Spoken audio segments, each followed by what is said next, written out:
It's Christmas to the future now. It's only just begun.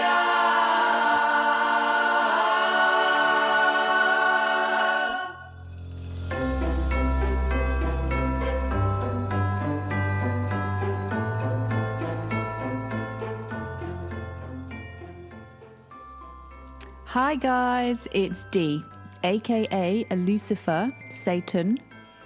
I just wanted to wish you all a happy holiday and be good, be kind, and a little bit naughty.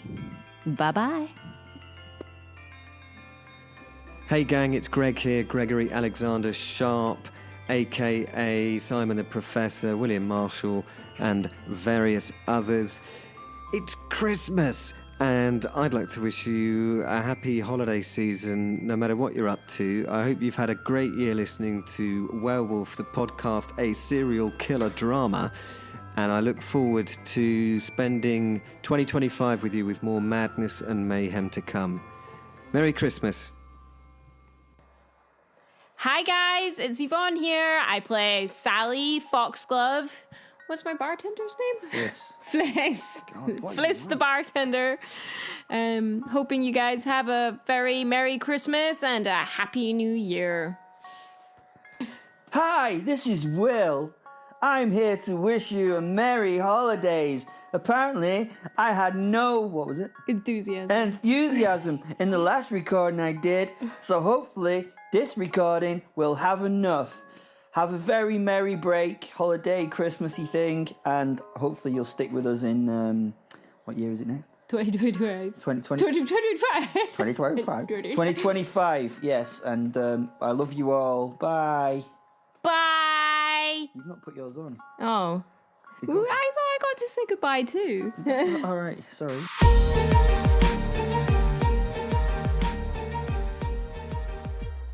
The handsome narrator. It's that joyful time of year again when we're forced to go and spend time with our loved ones.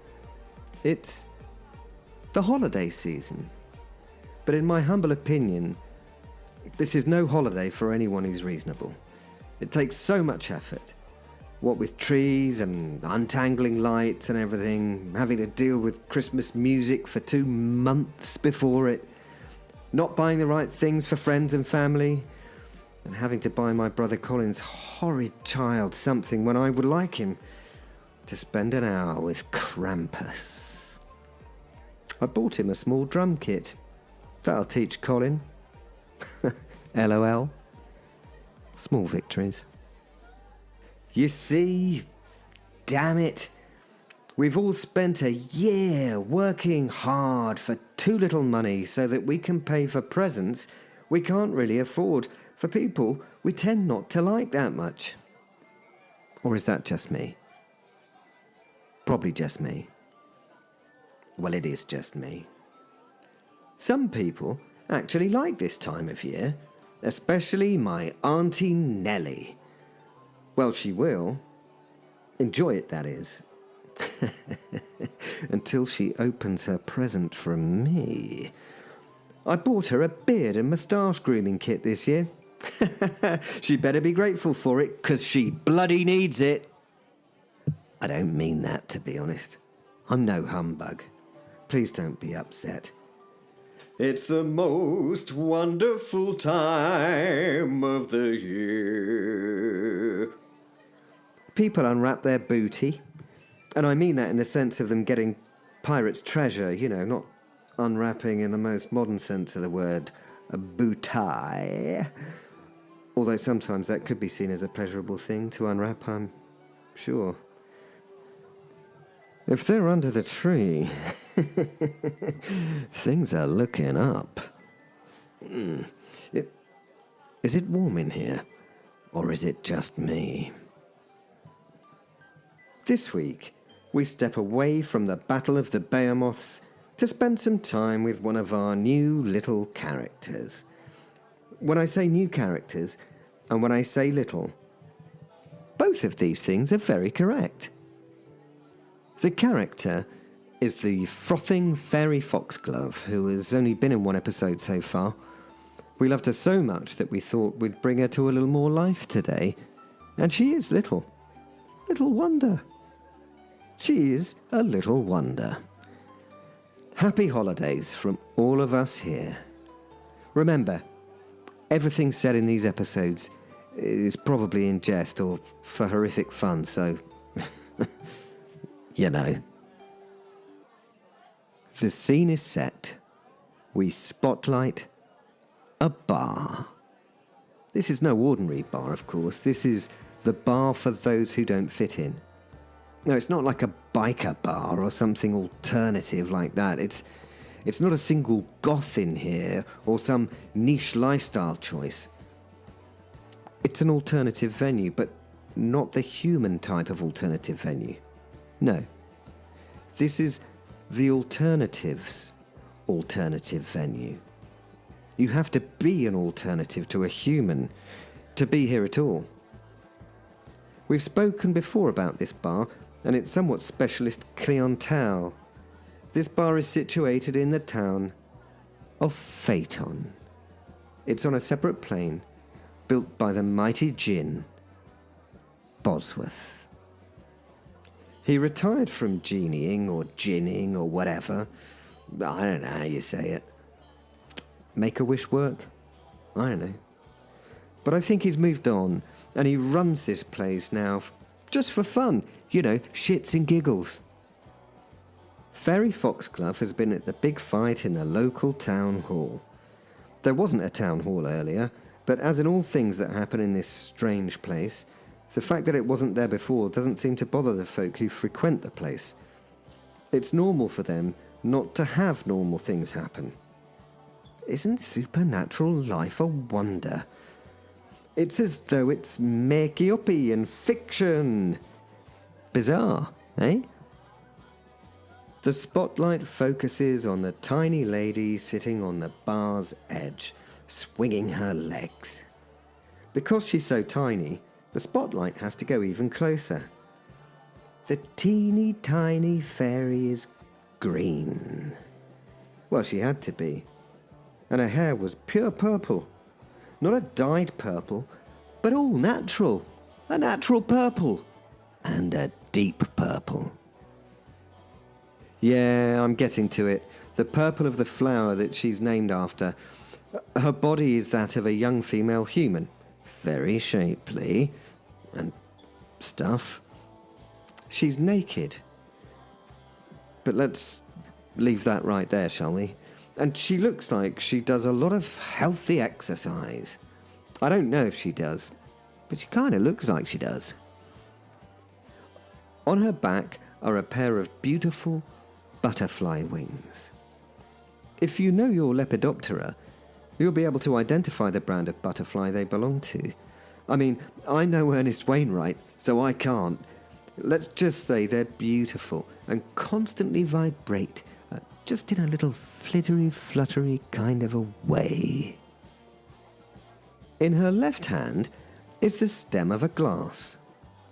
The glass she holds in her teeny tiny hand is not so teeny tiny. It's a normal-sized cocktail glass. It had several normal-sized martinis in it so far, and where they went when she drank them, I have no idea, because she drank about 7 times her own volume in liquid over the last 25 minutes. Crackers! Strangely, the bar staff weren't that worried about the amount she drank. In their eyes, that's just what fairies are good at, and she was paying in fairy dust. Let's just say that stuff's worth a hell of a lot when measured by the gram. It makes the Colombian marching flake seem pretty cheap in comparison, and it's legal in all realms because, as you know, it doesn't technically exist. But please be aware that it also does not technically make you literally fly, although it does make you feel like you can. But you don't weigh 18 grams like the average fairy. If you step off a roof on fairy dust, you will fly, but it's gonna be straight down. I mean, we could classify it as falling, really.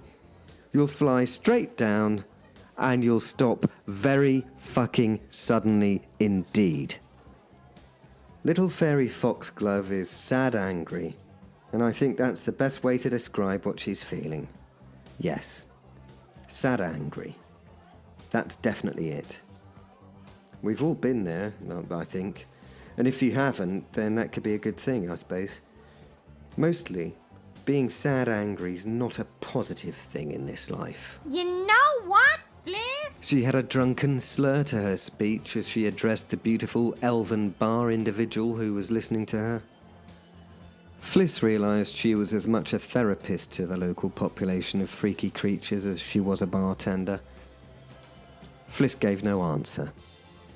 She knew the fairy was just voicing her thoughts. At this point, she required no answers or suggestions. Foxglove just needed the interest of one of those elegantly pointed ears. Do you know what, Fliss? A girl tries to have a little fun and everyone gets freaked out about it. I mean,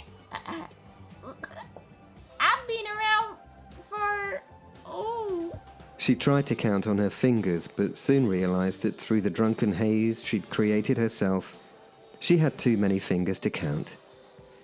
She should have 10 fingers, should she not? How did she get to 25? 25 wonderful fingers!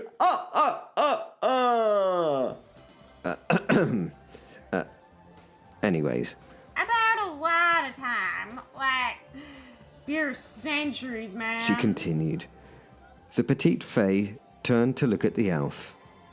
Fliss nodded at her.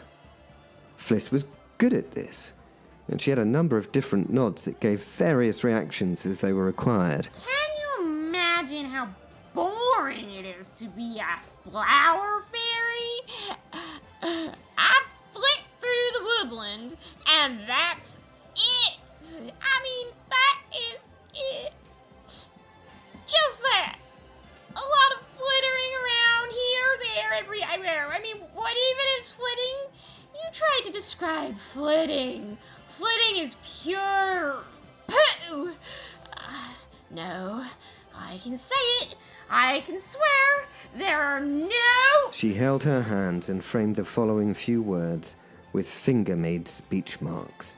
You know, air quotey things. There are no ickle children about. She continued. I can say She it. screwed her eyes up and released the word she wanted to express. Shit! She opened her eyes and they were filled with pure joy. A fine thing to see on a fine fairy's visage, I have to say. Flitting is pure shit! She emptied her glass, somehow without spilling a drop. It was impressive, as the glass was about 100 times bigger than her head. She really should have ended up having a waterfall of martini wash over her, but somehow it was all siphoned into the teeniest, tiniest of mouths. Very impressive. This fairy could drink. She tossed the glass over her shoulder, and Fliss caught it out of the air in one move. It was incredible to watch. It wasn't reactionary. It was like she moved to where it would be as if anticipated. You'd have to see it to understand what I mean, but it was fucking amazing. Same again, Fliss baby! Bring it now, ma'am! Demanded the fairy. Now, as you can gather, normally, Fliss would typically not have reacted well to being demanded of. But come on, this was a cute little fairy after all. Surely, we can just let this one go. I mean, God, she's so cute. Same again. I'm going for a pee. No.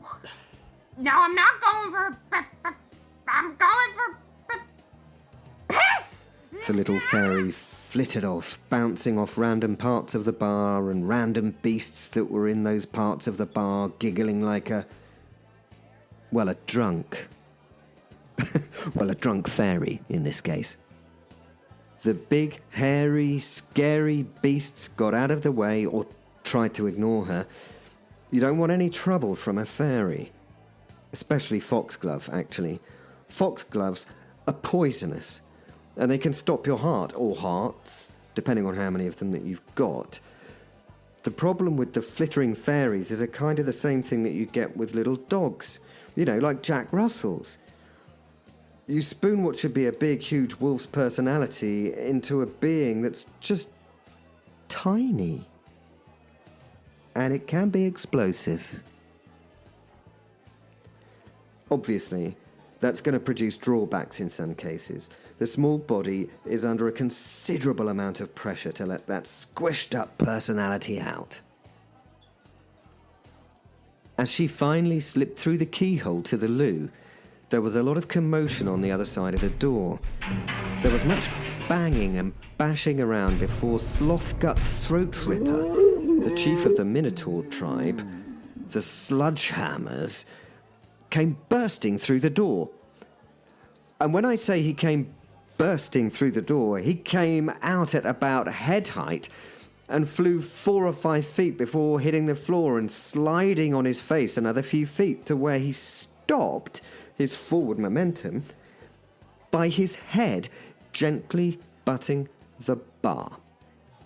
I mean, he was unconscious and still had his not-so-fragrant underpants around his ankles. Not such a great look for the chief of the Minotaurs, but the lads would understand that, he'd met Foxglove.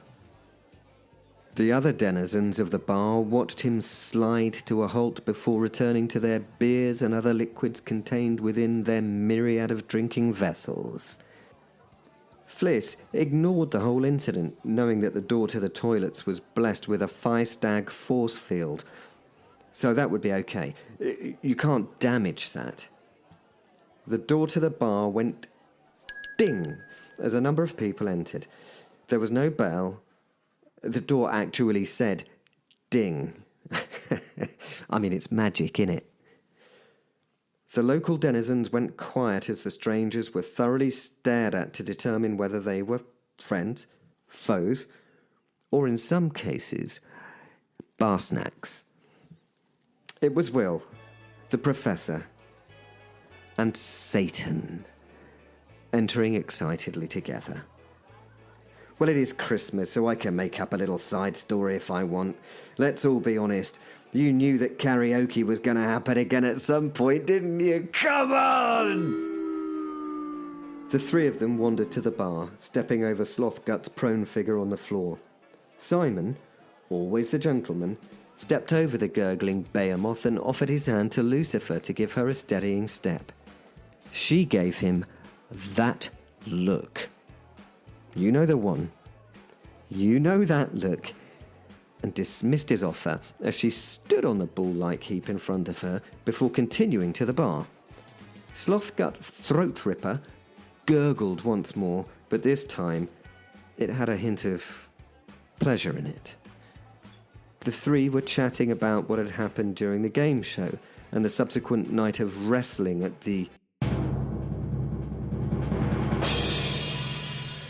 Brawl in the Hall event. Now, we could listen in and get the lowdown on what had happened, but we shouldn't, for 2 possible reasons. Reason number 1 is we don't know what's happened at the hall yet. No, I don't mean you, the listeners. I mean us, the writers. We don't know. We haven't made it up yet. So that's a little bit impossible, because if we don't know, we can't tell you. Reason 2 is that this is a side story that could also be relative only to this plane and also to this time, so where's the relevance, right? I'll let you into a little secret there, listener. The writer liked using the words relative and relevance there because he thinks it makes him sound clever when in reality it's just a science word that he sometimes uses to make his many universe things seem thought out. It isn't really, it's just made up. And anyway, where was I? He hasn't really got a clue what relative actually relates to. I mean, I'm not sure I do, actually. What I think he means with relative and stuff is that in this particular parallel universe, the things that have happened may be different than those that happened in the right parallel universe that we'll be going back to. It's kind of clever that we must pick a universe to get the right story, and he can use words like relative to just kind of bullshit his way through it. Anyway, Fliss was ready for them at the bar and had their favourite drinks on hand. She was an elf, as has been said, but not the make the toys for Santa type. The type that would hunt you down in the woods for no other reason than you were there and you were a human. With Fliss, it had turned out to be a good thing that she'd moved to Phaeton and started working behind the bar.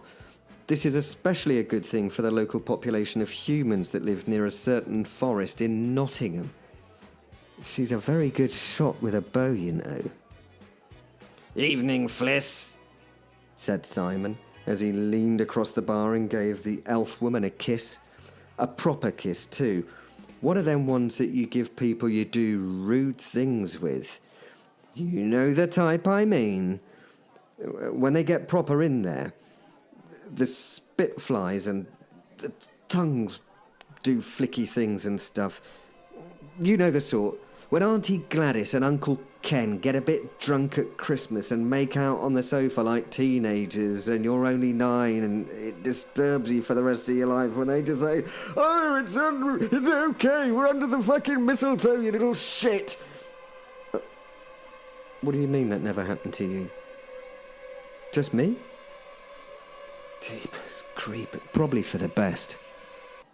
This was okay that the two kissed like that in this case because the Professor and Fliss were doing rude things to each other when they could and stuff, and, that makes it okay.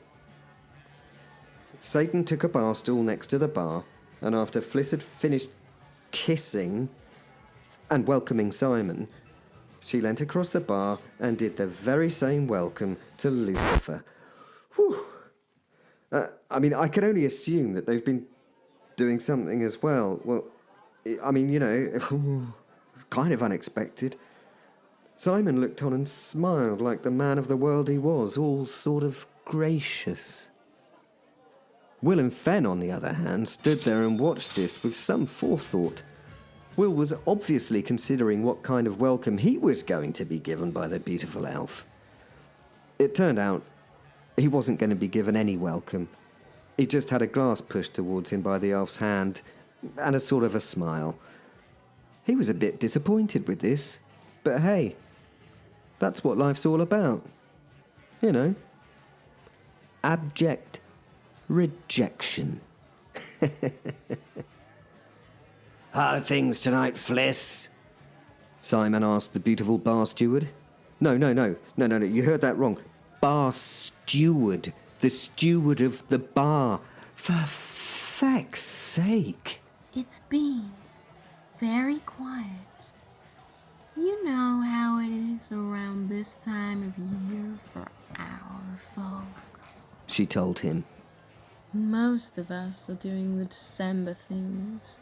The Yule, Christmas, and some other types of turn-off-the-year things.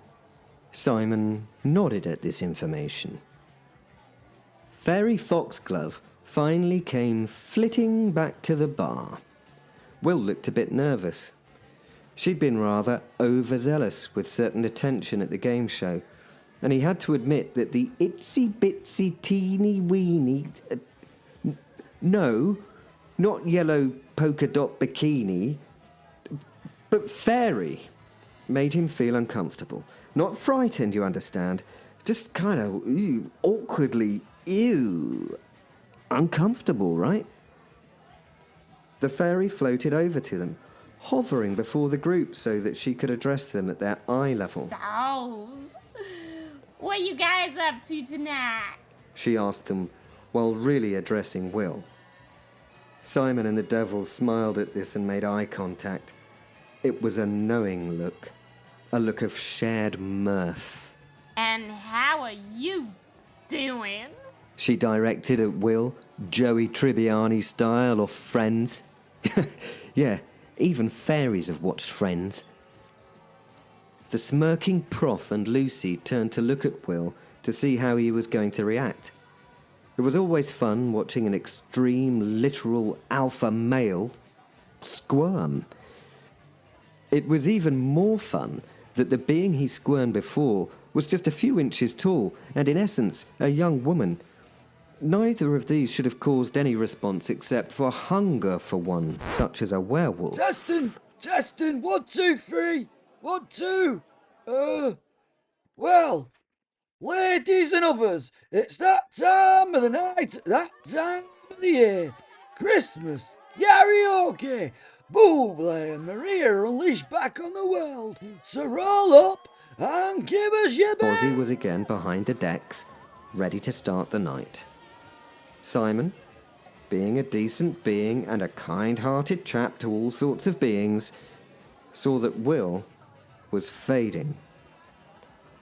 I know, guys. Let's sing a song, he said. Lucifer smiled and nodded, raising and sinking her drink. I'm in. She said. Will looked physically relieved at this change of focus. Yeah? He said. It was done. He could leave the fairy. But then she butted in. We obviously have to do the fairy tale of New York. She told them. A little annoyed, they nodded in the spirit of the holidays.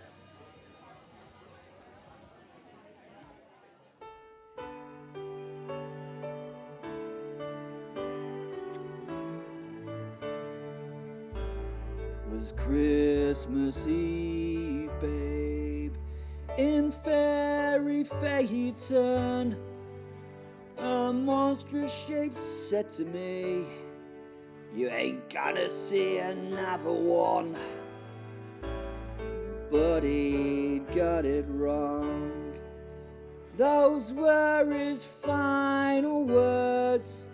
I smiled a fateful smile and smashed his head sidewards.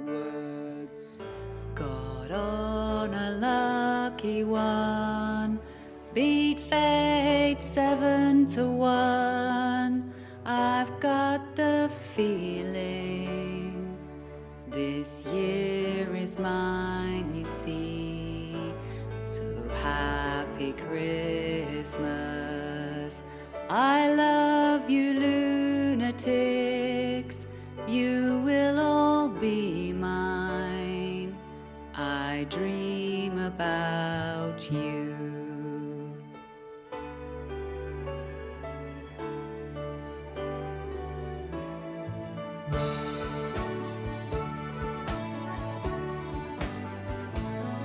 They've got teeth big as cars, they're unnervingly bold. But nothing can scare me, I'm incredibly old. When you first take my life on a dark, scary eve, you don't realize I'm immortal and I'm coming for thee. You're so tiresome, You're shitty, but more of a pity. When the bodies stop flying, we both call out for more. Satan was swinging, Gabriel was winging. We shook hands in a trauma and kept on with the fight. And the angels of the heavenly choir were singing for the faith, and the bells were ringing out for Christmas Day.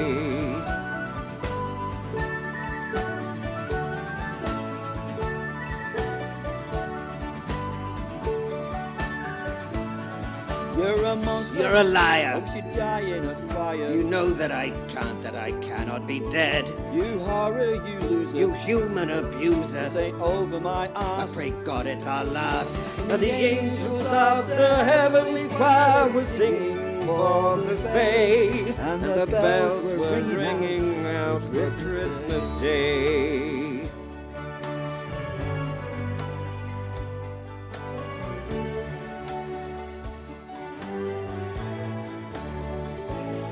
Could have been someone, not just some fairy scum. There are no dreams for me, I'm way too tiny. But I keep on trying, so the world will eventually eventually know you can't ignore me if you try, then this world ends. And the angels of the heavenly choir were singing for their faith, and they hoped that God would save them on this day. Merry Christmas.